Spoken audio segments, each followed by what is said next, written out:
Aubrey, why did you choose to move to Minnesota versus other locations across the country?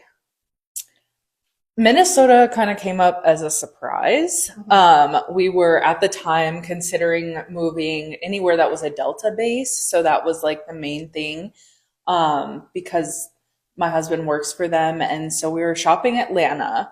That would have been an easy move from Yes. Orlando. And the Delta hub is there. There was a lot of pros and cons to that. Um, and then we were shopping Seattle, which is where I was born and raised. And so I really, there was a lot of pros and cons to that too. And so we just like couldn't decide on either of them because the pros and the cons were just so heavy on both. So I was like, let's just consider somewhere brand new. So we like pulled up a list.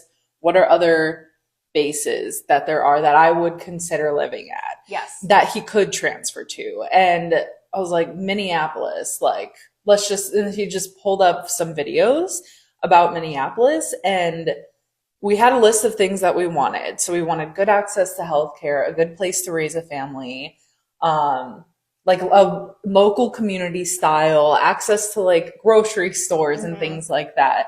Um, and all of these, he started playing a YouTube video and they started talking about all of the points that we had on our list.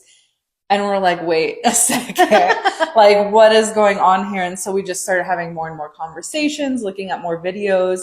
And it was like, how is this checking every box that we have? And then the other part is like, why are so many people who are from there who still love it Stay. and Yes. stay? Like, that's not something that happens very often. Hmm. So that I think speaks a lot, speaks volumes. So we kind of just trusted that. And we flew up here for one day and drove around the whole metro. It was like May. Everything was still frozen. It was like that really bad winter Yes. before we moved here. And because I'd never seen it, I'm like, I can't move somewhere that I've never physically seen. Experienced. Yes. And we just drove around it. And on that plane ride, I still had very mixed feelings because I'm like, I can't believe we're moving again across the country. And I don't know anything about this place. We don't know anybody here. And I don't know what I'm going to do for my career. Hmm. Just so many unknowns. But then as soon as we landed, I just like, I don't know, I didn't feel those things anymore. And so I was like, okay, let's do it. So kind of just fell into it and I love that. absolutely love it.